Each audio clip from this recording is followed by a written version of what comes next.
Good evening. My name is Ari Sassone, and I am JCS Alliance co-chair. I want to thank you all for joining us this evening to listen and learn from our Holocaust survivors, Laszlo Selly and Sol Blau. Though many of us are running virtually again due to the continuation of the pandemic, we still have the unique opportunity to come together and continue our tradition of learning from our survivors and raising critical funds for them so they may live their lives with dignity and safety. Since 2011, the JCS Alliance Team Blue Card has been an official charity partner of the Miami Marathon, raising over $300,000 for Holocaust survivors in need. The Blue Card, a national charity providing financial assistance to Holocaust survivors, relies on JCS to provide survivors services in Miami-Dade County. This year, we have 22 participants in the marathon running with the JCS Alliance Blue Card team, the largest number of runners, walkers that we've ever had. Although last year was 100% a virtual event, we are glad to have some of our teammates running in person for the half or full marathon this year. I'm always in awe of our runners who train so hard so they may support our survivors in the marathon and represent JCS Alliance Team Blue Card. I've been a part of this team for the past 6 years because I am the grandson of a survivor, and I can't imagine if my bubby had known one more day of suffering after what she went through in the Holocaust. That being said, I'd like to give you all more insight into why JCS partners with the Blue Card and how we support our survivors together. JCS utilizes Blue Card funds for clients who are capped through the claims conference funding we received from the German government for home care. JCS clients are eligible for home care based on their persecution history and where they were born. For example, clients born in Morocco are capped at 25 hours per week. However, they are elderly and often require additional home care over the 25 hours per week that the claims conference allows. Through Blue Card funds, we're able to assist clients who are capped with the additional home care they require to stay safe at home. Clients who fled or were in hiding are capped at 84 hours per week by the claims conference funding. The majority of JCS clients are in this category. The financial support raised by our team is critical for our survivors. Thank you so much to the Blue Card for partnering with JCS for so many years. With that, I would like to introduce JCS's fearless leader, President and CEO, Miriam Singer.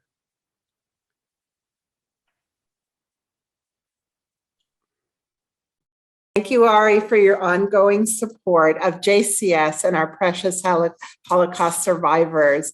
Good evening. My name is Miriam Singer, and I have the privilege of serving as President and CEO of Jewish Community Services of South Florida. JCS is proud to act as a safety net for our cherished Holocaust survivors. As they age, their need for essential life-sustaining services increase. It is our responsibility to ensure they maintain a high standard, quality of life, and continue to live with the dignity and respect that is so deserved. A week from today, January 27th, is International Holocaust Remembrance Day, the anniversary of the liberation of Auschwitz-Birkenau. It is a day where we honor the memories of the 6 million Jewish victims of the Holocaust and millions of other victims of Nazism. Our JCS team has developed this educational program to provide a bridge for learning for our community. Thank you for joining our JCS family, 2 local survivors, and a member of the second generation to hear their stories. We would like to thank our community partners for their ongoing support, the Greater Miami Jewish Federation, the Blue Card, Lifetime Fitness, and Claims Conference, as well as so many donors who have already sponsored our 22 walkers and runners, the largest JCS team ever. Thank you all. Just a few Zoom rules before we get started. Please note that this event is being recorded. Additionally, we ask that you kindly turn on your camera so that Mr. Selly and Blau, our 2 survivors, can see all of us. To help with the flow, microphones will be muted until the start of our Q&A, question and answer session. You are welcome to post questions or comments in the chat. And at this time, it is my distinct pleasure to introduce a dear friend and JCS board member, Dr. Helen Chassett. Helen has served as a pillar of our community for many years, an educator and school administrator since 1969. Dr. Chassett was the director of professional development at the Sheikh Hillel Community School and a former chair and current executive committee member and board member of JCS. She is a member of the boards of Miami-Dade Holocaust Survivors, the Center for the Advancement of Jewish Education, and next generations. Helen is the daughter of two Holocaust survivors, Joe and Marcia Sachs of blessed memory. It is my pleasure to introduce Helen. Thank you so much, Miriam, and good evening, everyone. As Miriam said, I am the daughter of two survivors, and my father, Joe, was one of the leaders who advocated for the survivors to make sure they had their needs met and that their stories are told. And I'm happy to be part of an organization like JCS, which continues to care for our survivors year after year.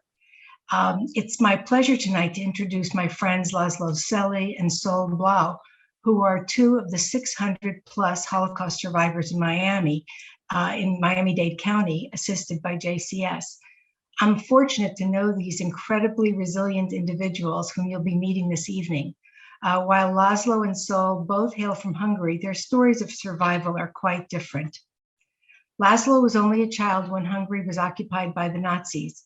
His life was turned upside down in just a short moment and remained that way for several years before the country was liberated by the Soviets. His family was fortunate enough to have never stepped foot in a concentration camp.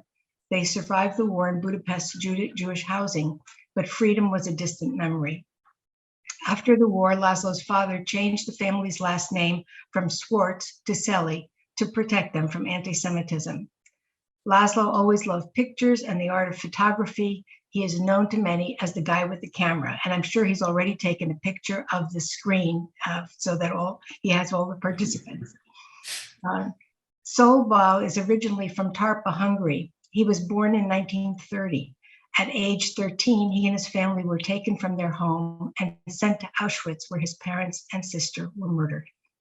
Sol was taken to work in a coal mine camp and months later was forced to Buchenwald concentration camp.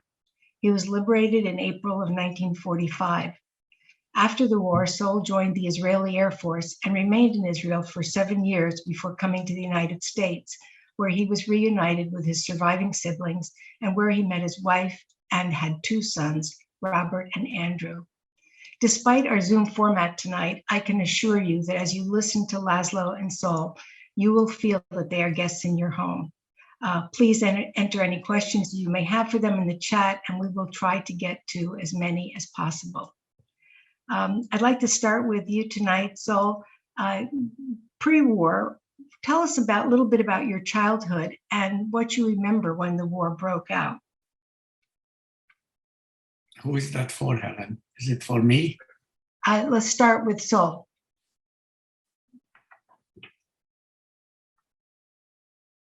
Let's make sure that he's unmuted.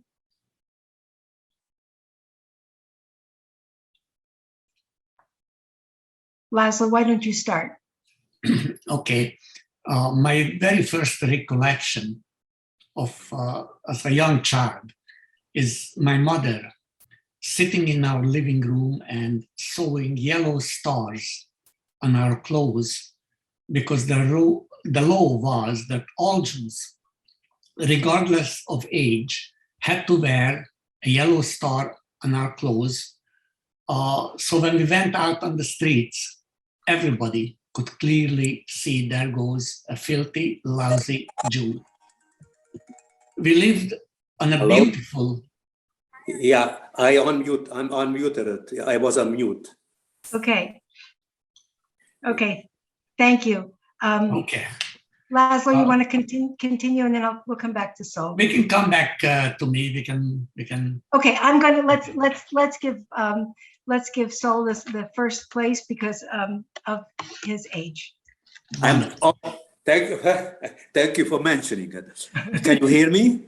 Yes, we can hear you, Sol. Okay, because I had some problem with the muting. I'm not that expert on this sort of things, you know. I'm not that young, like we mentioned.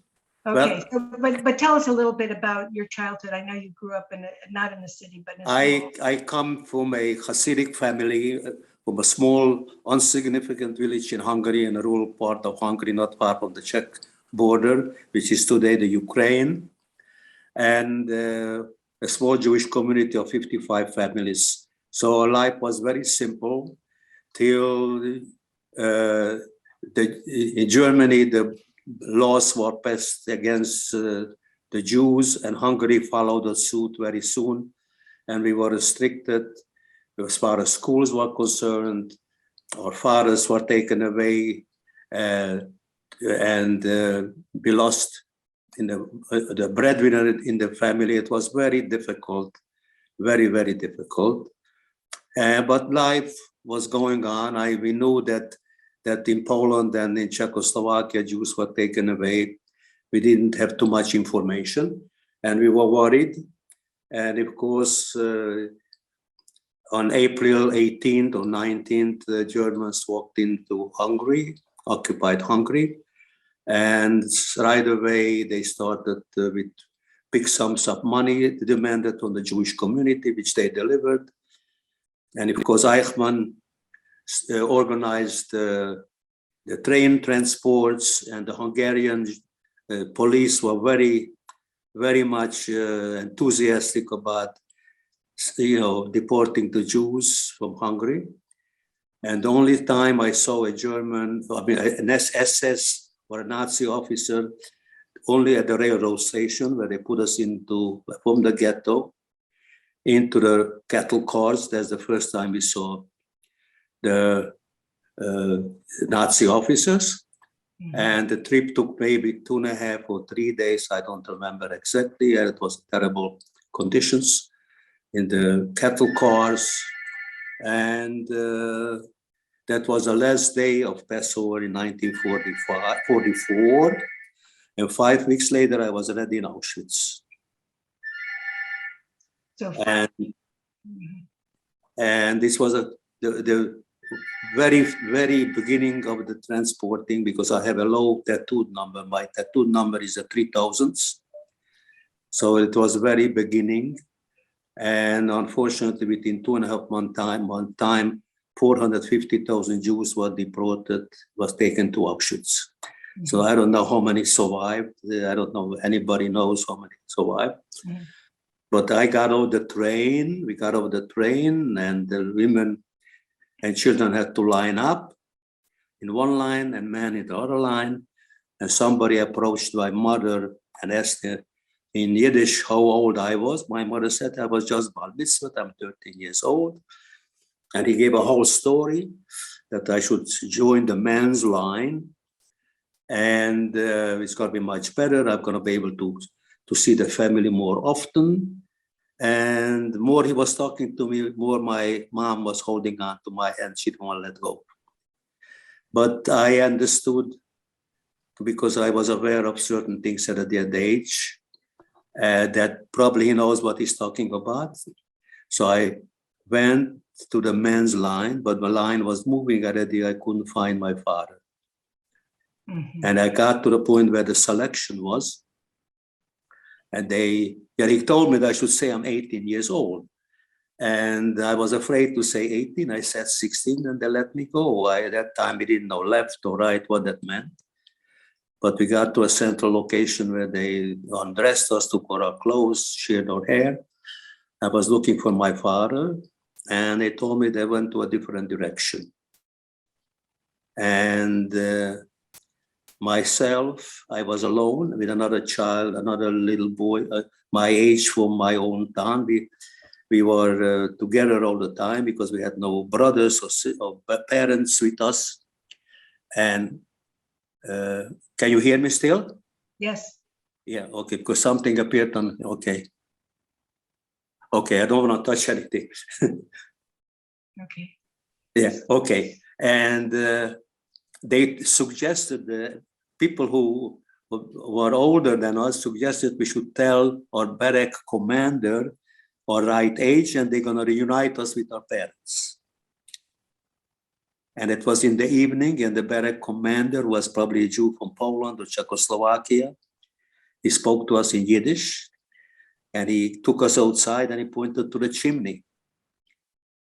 And the chimney was in full blaze, and he told us everything which didn't register because it was impossible to believe a story like that we were told.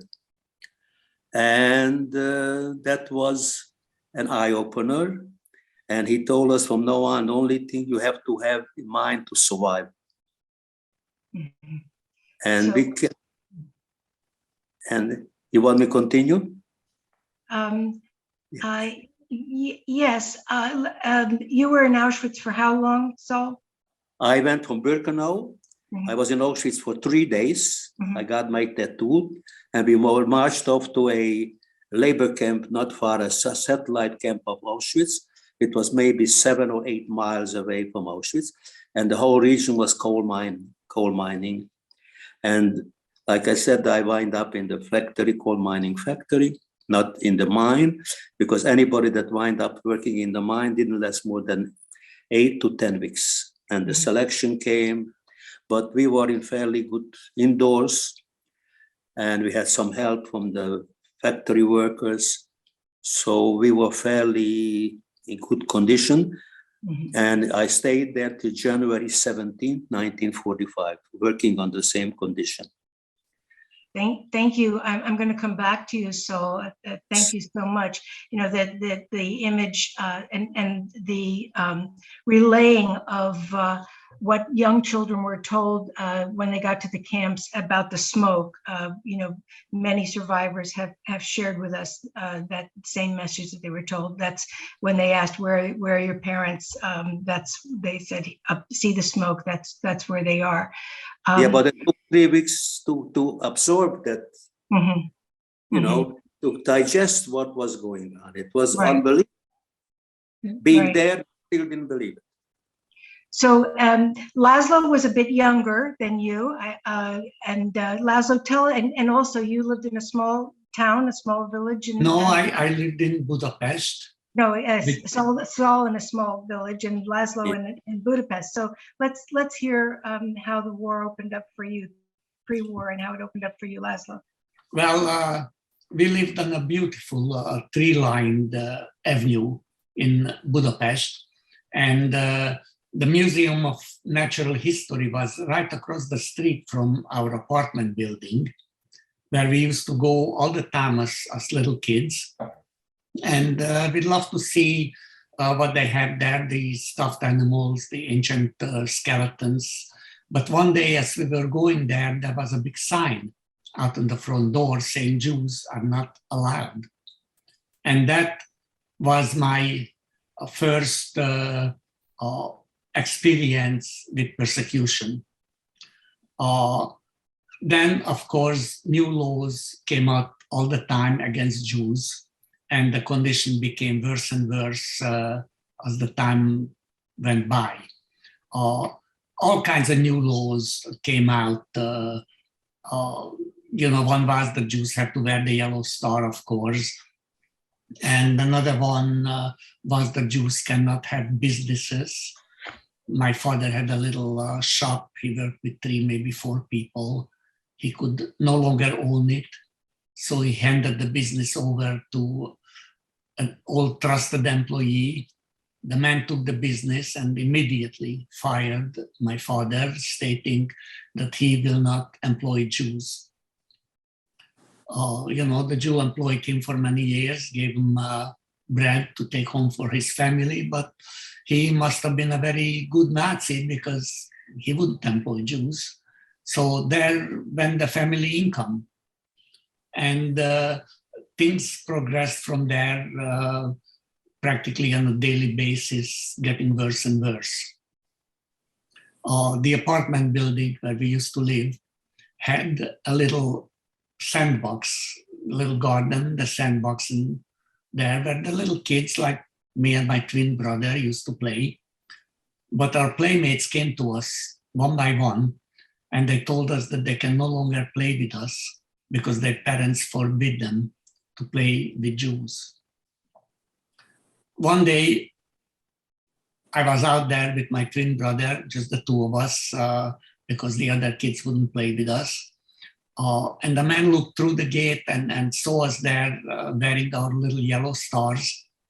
And he started screaming at us, lousy Jews, wait until I get my hands on you, and rushing us. And both my brother and I, we ran screaming back to our apartment, and there was nothing my parents could do about it. And that was the first time that I realized that there are people out there that wanted to hurt me. And the fear that produced in me has not left me for many, many years afterwards. So after that, a new law came out saying that Jews cannot live wherever they want to. They have to move into a ghetto, or actually in the case in Budapest, into a designated Jewish house. They simply took an old building, painted a big yellow star on the gate, and that became a designated Jewish house. We had to move in to one of them, and made no difference whether you had an apartment there or not. They just shoved you in, and that's where we had to go. I remember leaving our apartment, and the only thing we could carry was what we could hold in our two hands. That was a little kid, and how much could I carry? I had my pillow and my blankets. My parents could not have much else either. And actually we were lucky because my mother had two sisters, and the building where they lived became a designated Jewish house, and we moved in with them. It was not ideal, but at least we were with family. But it didn't last too long, because one day the Nazis banged on the door and they shoved in another 3, 4, maybe 5 families. Old men, old women, young mothers with babies and children. And the apartment became unbelievably crowded. People were sleeping on the floor, head to toe. The place got dirtier and dirtier by the minute. And don't imagine a house or an apartment where you live today that you could go into the bathroom and turn on the faucet and get hot water. Of course, we didn't have that.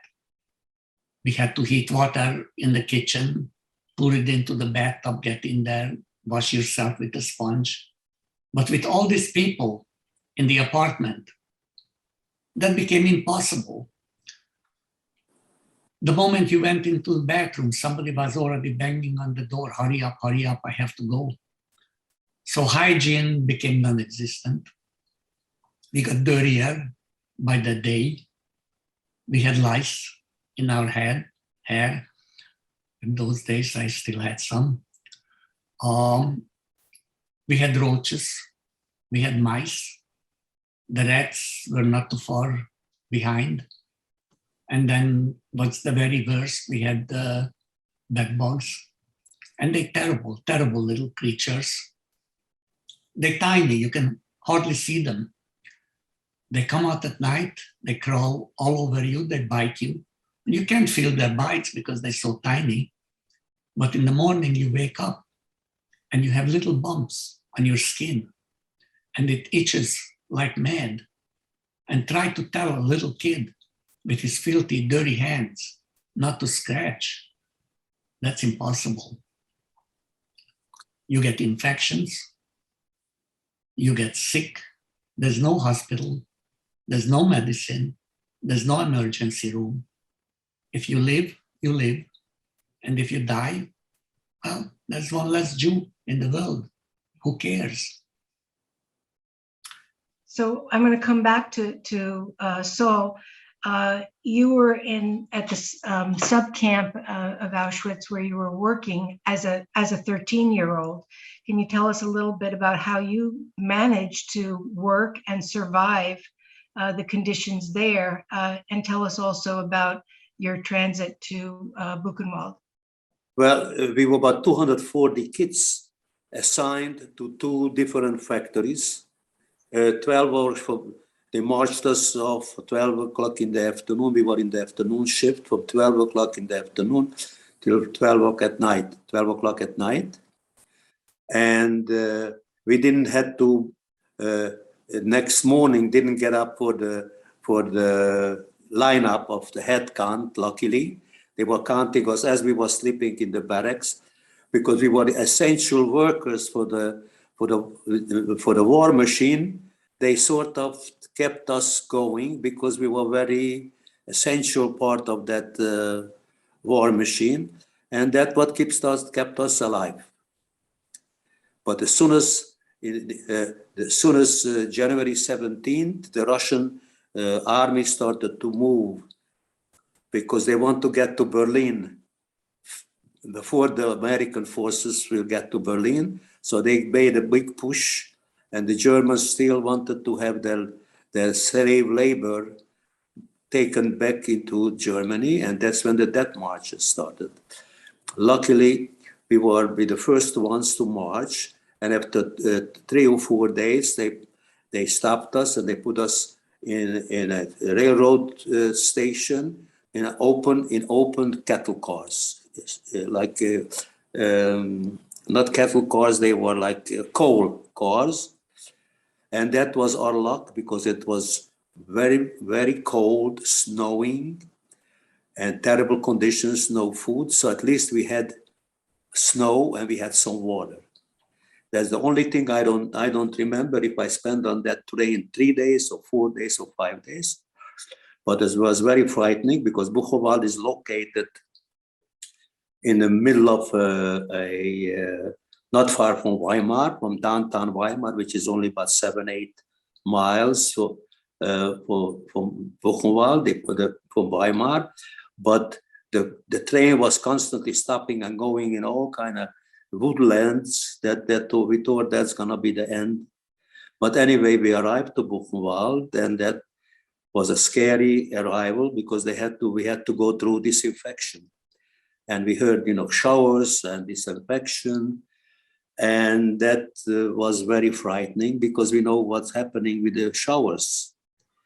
And we already said goodbye to each other. We were told that this is the end. And to our amazement, not gas, but hot water came from the showers. And we came alive again, and we were very, very, very happy. And to our amazement, we received clean clothing and some smiling faces from the people who were working and received us. So what happened, they were the first time they saw children for many years, because some of them were political prisoners, not Jews, all kind of nationalities from all over Europe. And they were happy to see they were not really happy, but finally they saw, and they decided that they're gonna help us to survive. And they designated 2 barracks. And the small camp was the Jewish camp, was Barrack 66, and the big camp was Barrack 8. And Barrack 8, where I wind up, because I was between the youngest ones, it was a showcase for the Danish Red Cross. So it was partially as a show place, and we had some packages from the Danish Red Cross and some clothes, and everything went okay till 10 days before the liberation, when they announced that all Jews have to come forward to the main assembly place. Anybody that not show up, any Jew, will be shot on the spot. And our barrack Ältester, who was a German political prisoner, his name was Hamann Wilhelm, told us from now on, you are not Jews anymore. He gave us insignias to put on our garments. All Polish, Ukrainians, Czech, everybody. And we sewed on, they gave us needles and thread, and we sewed it on our garments. And he said, from now on, no Jews, you're not going no place. But anyway, we were frightened because next morning we had to line up outside our barrack for the head count. So the head count came, the SS officers came with a clipboard, the head count, and they told Juden austreten, Jews. And the barrack commander said, there is no Jews. And nobody moved. And it was some commotion. And then the Nazi officers were very nervous already in those days because that was the end of the war. And they took off, and we never saw them again. So you're one of the ways that you survived was through some acts of kindness. Some Acts of kindness.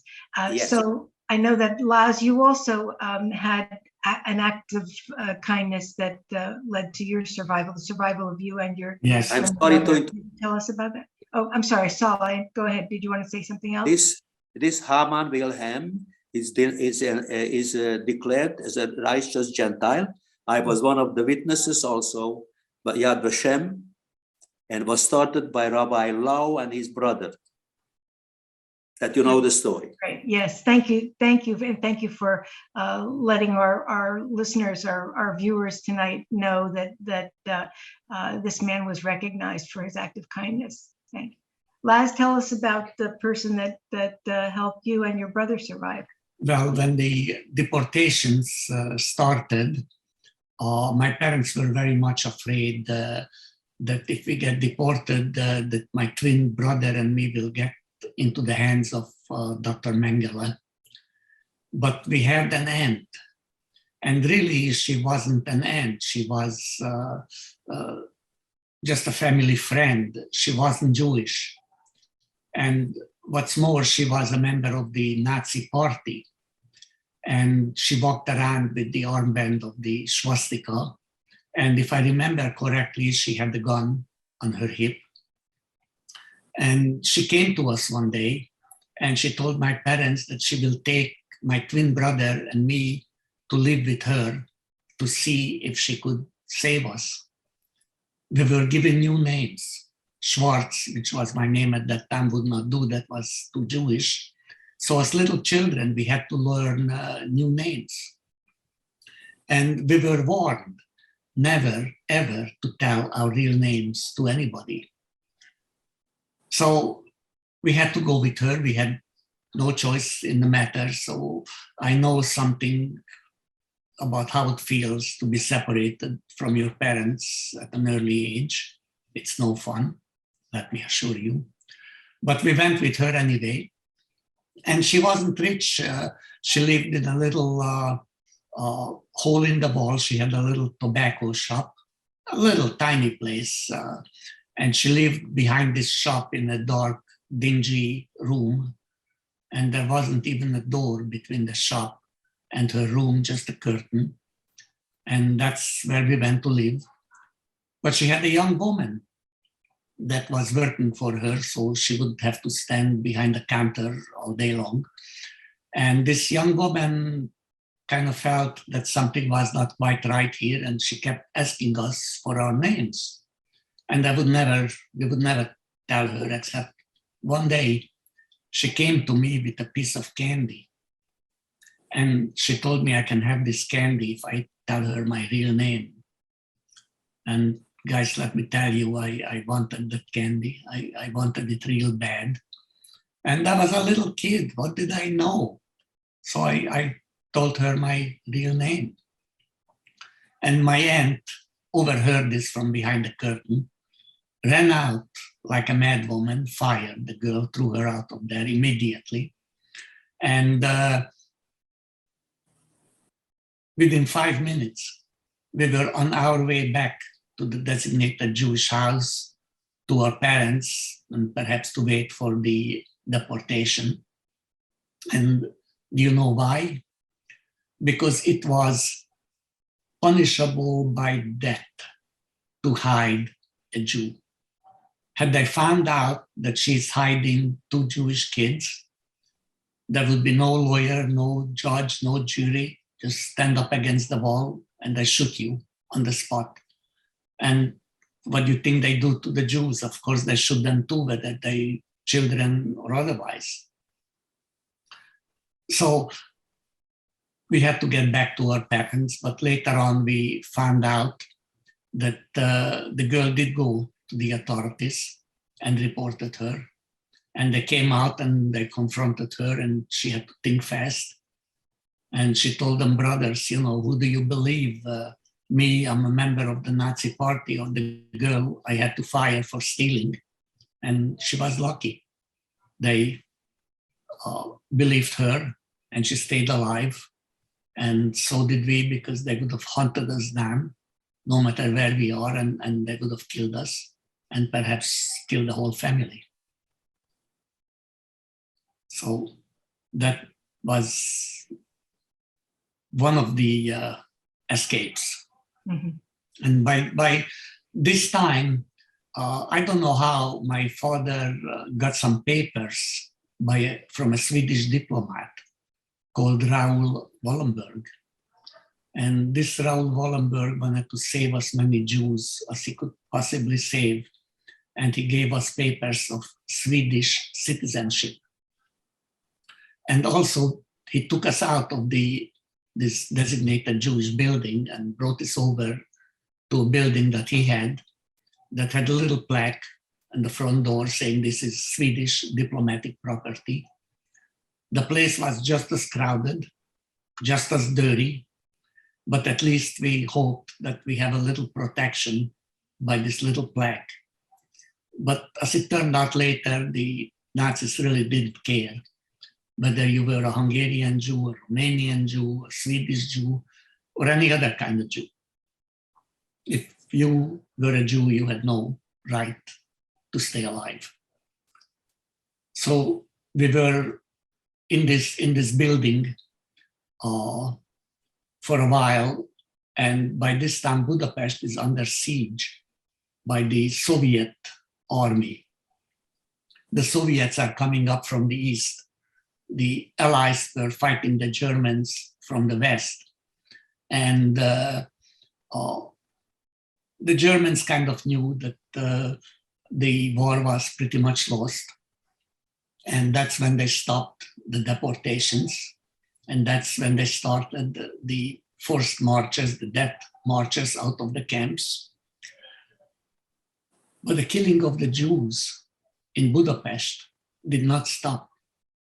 That was now taken over by the Hungarian Nazi party, the Arrow Cross.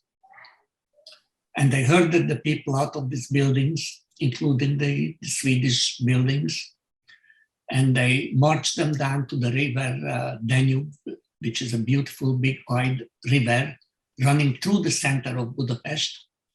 They lined them up on the banks and they shot them. And the place where we were staying, this Swedish so-called protected house, was very, very close to this spot. Mercifully, I could not see this, but I could clearly hear it. And we heard the cries and the screams of the people as they realized what was about to happen. We heard the orders being shouted. We heard the machine gun fire. And then we all sat there and just listened to the silence and knew that all these people were dead. And we also knew that sooner or later it will be our turn, that they will come for us. And one day they did. They came to our building. They told us that tomorrow morning we have to be all lined up in front. Anybody who stays behind will be shot on the spot. And we knew where we were going, and we knew why. And really, that was the worst night I ever spent in my life. The women were all crying, hugging their children. The men were huddled together, praying. And we all hoped that morning would never come, but of course it does, it always do. And very, very early that morning, we heard rifle butts banging on the front door, and the door had to be opened up. And there stood two Soviet soldiers with their submachine guns looking for Germans. The Soviet army took the street we lived on that night. And had there been only one day late, I would not be here today to tell you the story. Thank you, Laz. You know, it's really interesting that some heroes in both your stories were Scandinavian countries, the Swedes and the Danish.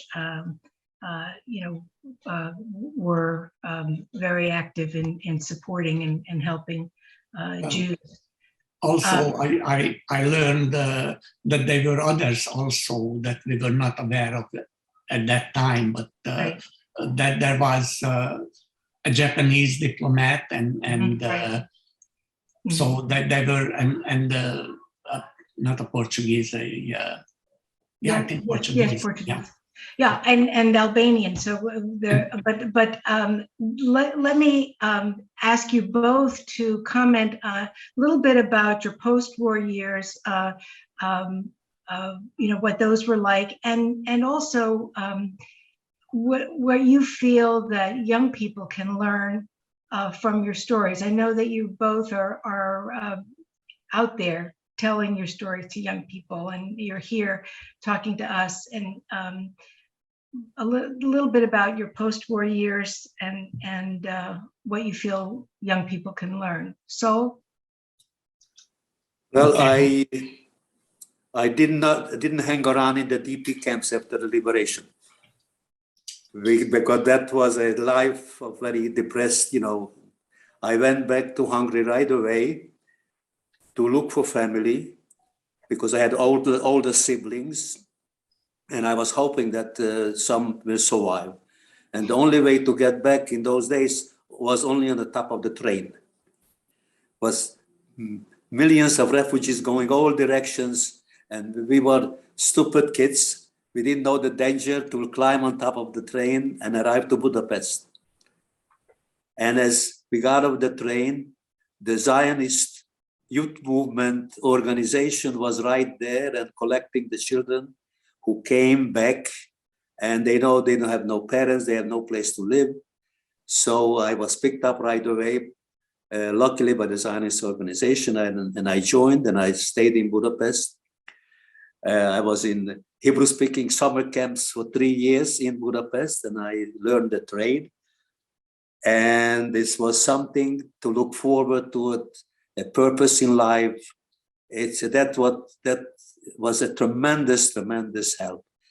And of course, Israel became a state, and it was our main concern how to get there.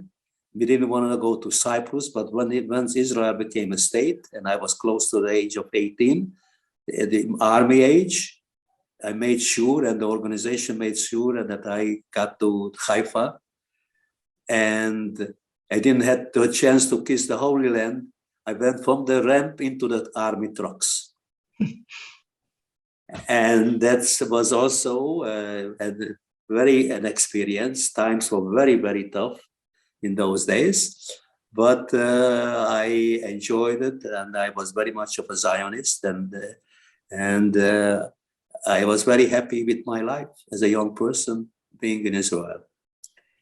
And that's why I actually, I was young, and I didn't go to sleep with the Holocaust, and I didn't wake up with the Holocaust. Doesn't mean that I forgot. You remember? You see, I remember every detail. But people who was hanging around in the DP camps for 5-6 years to get to Canada or the United States, I had something to look for. So it was a very, for my experience was really made to order, whatever it was. And I was looking forward to it. And I sent some pictures to my siblings here in the United States, and they were after me, please come to visit. I came to visit for a short stay, and I'm still here. Mm-hmm. And I met my wife, and I have a family, and I'm a New Yorker. I was, for the past 18 years, I was a snowbird. That's the way I got to Florida. So that's why people, I am not really part of the community so much as a Florida, because I was a snowbird. But now I'm a permanent resident of Florida. And they mentioned the runners and the walking. I am a walker. I would love to, if I find out how to go about it, I would love to. I'm a walker. I would love to walk with the walk. So you and Laszlo are going to go with me. Laszlo's going to start with me. We'll pick you up in Bal Harbor. We're going to walk together. Wonderful. Okay? I'll make the arrangements after. Because I have walked 5 miles a day on You're a going to have to go a little farther. Okay, no problem. You might have to carry me.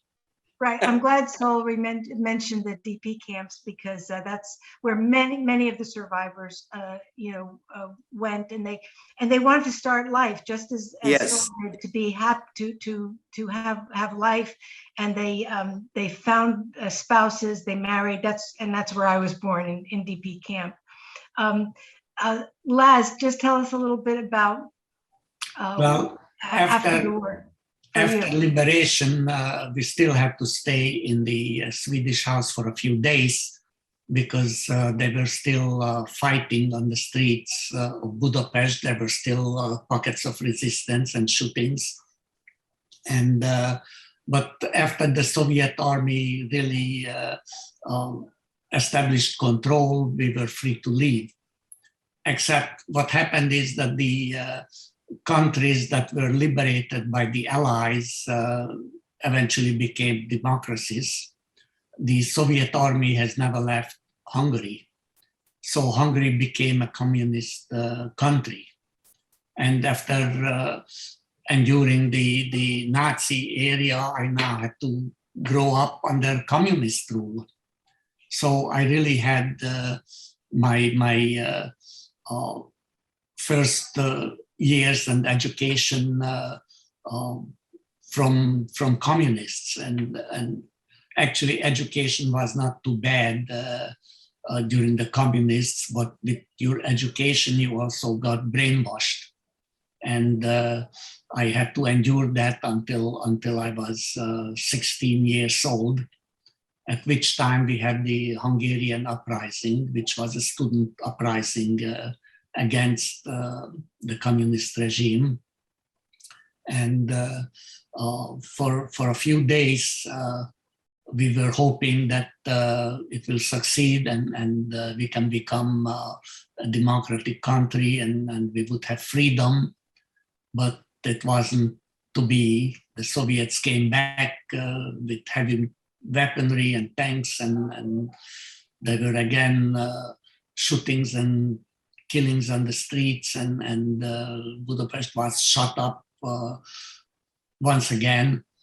But during that time, we had a few days when the borders were very lightly guarded, and my twin brother and I, we managed to escape Hungary and go to Austria.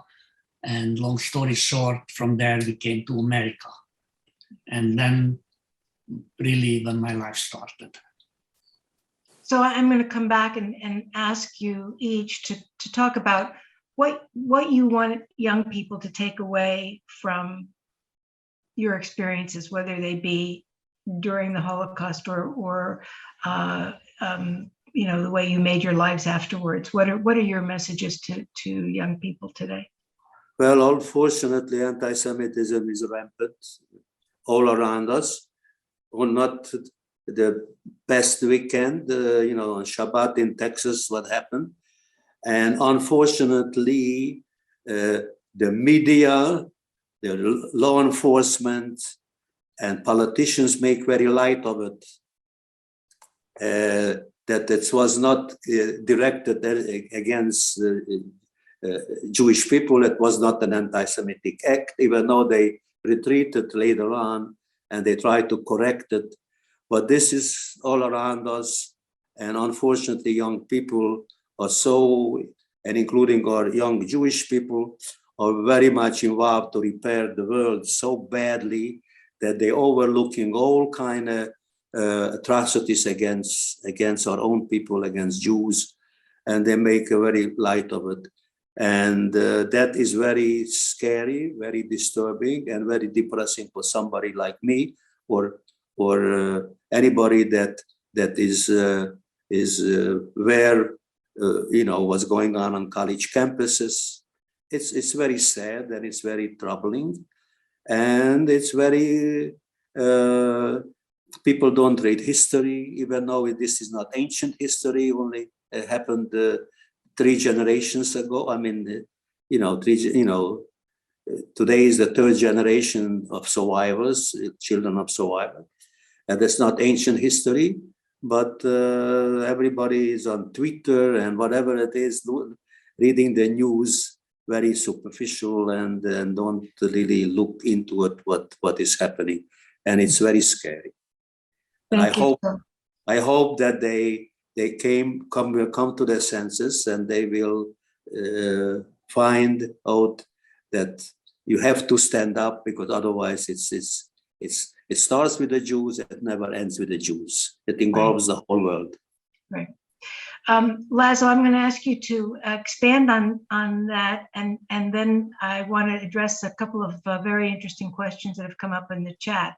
So, okay, I speak to young people on a regular basis, and this question comes up all the time. And I just very simply tell them that they have to stand up wherever they see prejudice and discrimination, whether it's against the Jews or anybody else.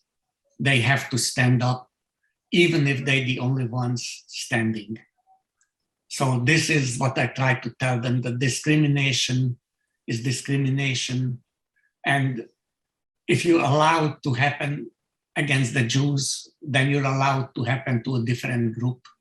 And it's hate is a negative emotion, and nothing good has ever come out of hate. Anything that's good in this world has come out of love. And this is what I try to tell them. So Janina Del Rio asks this question. For both of you, you had some hard years of suffering. What did you tell yourself to be able to go through those difficult times of suffering? So, what can you tell? The only thing I as a child, I went to the to Cheder, which is the Hebrew school of those days, and learning the Bible, that doing the Egyptian slavery, how much people were suffering. And as a young child, I thought that's the lot of the Jew to go through it. I didn't understand why this is happening. The only thing I could refer to that I learned as a 7 or 8 or 9, 10-year-old one, as little as I learned of the Bible in those days. So, and from stories in a Hasidic home that the Jews were suffering all the time. So I thought that's the lot of the Jew till I get to my senses.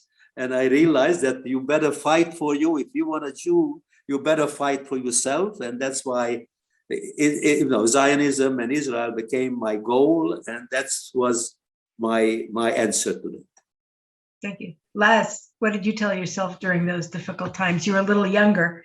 Well, I was a little younger, and I don't believe I was talking to myself in those days. But when you're in a circumstance like this, the only thing that's important is survival. And we were hungry, we were starved, we were bombed, we were being killed. And the fear that you live with is a very powerful emotion. And you try to do anything you can to survive.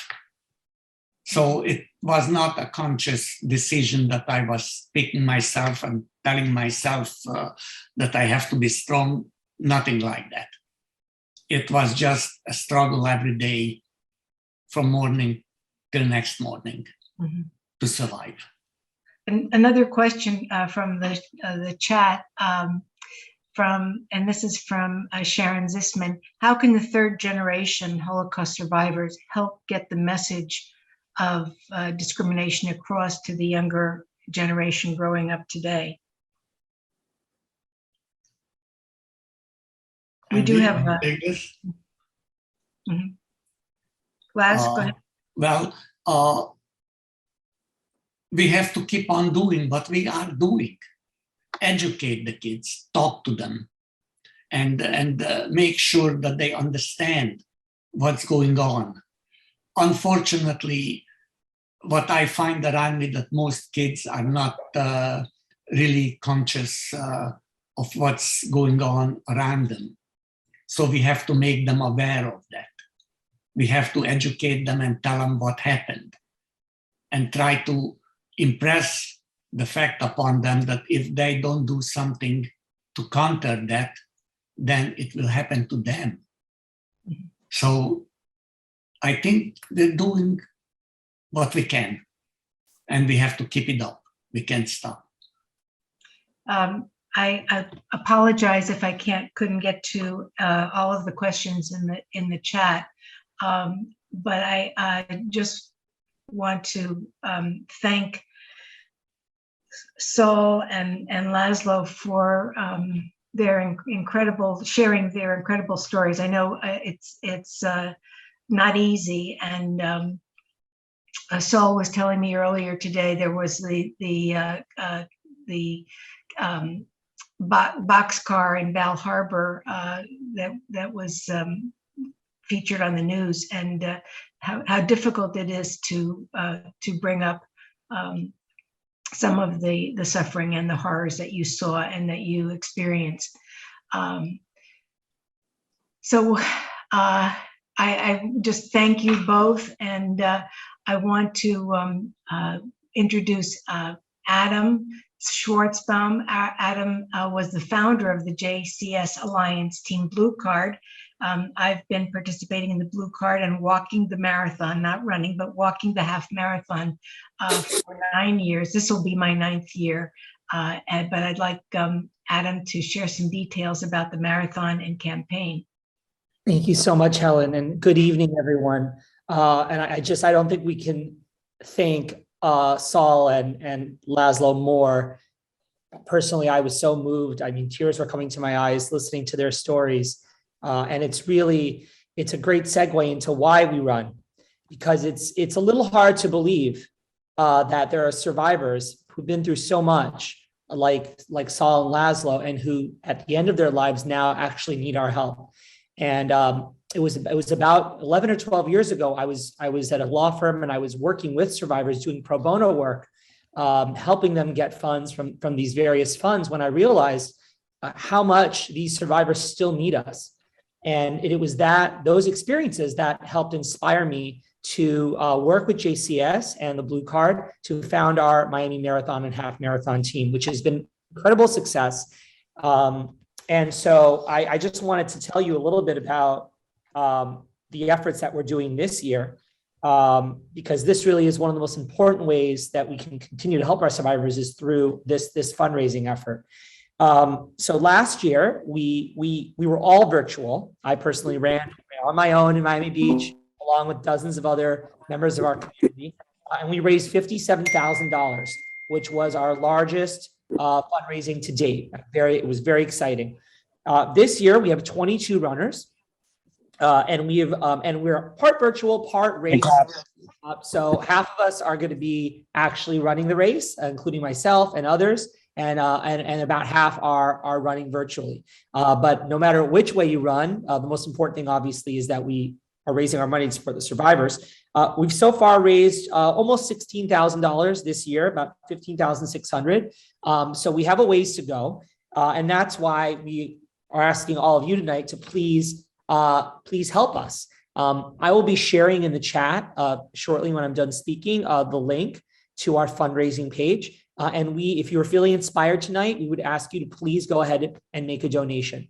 It's important to note that every dollar that we raise is matched by the claims conference 10 to 1 or more. So we raise a certain amount of money, and then that activates money from the claims conference. So think about, even there's no such thing as a small donation. A $10 donation is like a $100 donation or $110. So we really please, make a donation today, and then share our campaign on social media, on Twitter, on Facebook, text people about it. That's another great way you can get involved. Tell your friends. International Holocaust Remembrance Day is a week from today. That would be a great day on that Thursday to share it on social media, encourage people. A great way to honor the memory of Holocaust survivors is to help survivors now who need our help.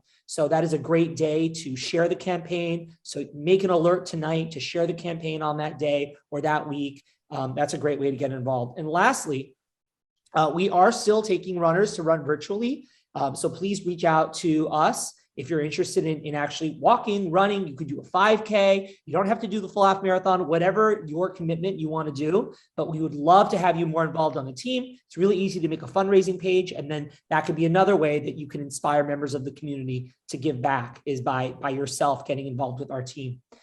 So those are 3 ways you can get involved if you are a member of our general community. And I hope you will get involved tonight. As far as for runners, hi runners, I'm sorry that I can't see you all in person. Normally, we, for many years we would get together and we, get to be with each other and spend time. But it is good to see you all virtually. I just wanted to give you a little bit of information about the race day. If you're running the race for the marathon, you have to pick up your bib at the expo because there's not going to be any race day registration or race day bib pickup. So you have to go to that. You'll get an email about that. You have to go with your photo ID and pick that up. The race will start on 601 Biscayne Boulevard. So that's basically by the American Airlines Arena. And you can actually park over at Jungle Island and there'll be shuttles taking runners there. Personally, that's what I'm planning on doing coming from Miami Beach.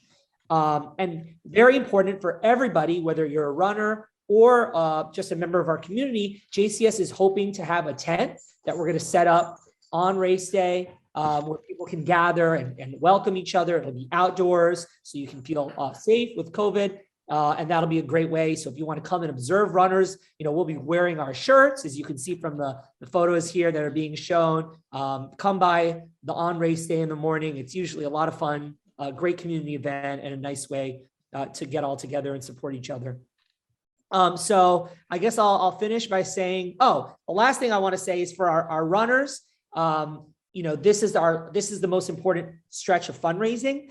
So if you haven't yet set up your page, please do that. If you haven't yet emailed your family and friends, send text messages. And if you've run before, reach out to go look who donated to you last year, reach out to them, especially ask them to donate again, because, we still have to raise another $45,000, $50,000 to match last year. I think we can do it. But it's gonna, this is now the time with the race coming in a few weeks. We need everybody. We need our runners to start pushing. We need our community to come together. So please, guys, this money, it goes a huge way for our survivors. That 50, 60 grand, it becomes $500,000, $600,000 for our survivors. So please, please, please, I hope you're feeling inspired to give tonight and to get involved. And again, thank you so much to our survivors who are here tonight. It was amazing hearing from you. Good luck to all the runners. And I hope everyone has a lot of fun on this race. And thank you all for being here. Thank you, everybody. Thank you. Both so much. Thank you, Sol. Thank you, Laszlo. Thank you. Thank you, everyone. Helen, what is the day of that race? February 6th. February 6th. We're going to walk February 6th. And we're going to pick up Sol. We'll walk together. If there are any questions on any of the logistics or the fundraising, if anyone has any questions at all, you can raise your hand or put it in the chat. And if anyone has anything that, I'm going to put my email address here. If anyone has any questions about the race, about fundraising, about getting involved, here at my personal emails in the chat, please feel free to reach out to me. I'm more than happy to be a resource to anyone here tonight. Thank you, Adam. Thank you, everyone. Have a good night. Be safe. Good night. Thank you. Thank you. Be safe, everyone. Everyone. Good night, everybody. Bye. Thank you so much. Thank you. Good night. Good night. Buenas noches. Laila Tov. Laila Tov. Night. Good night. Good night. Thank you.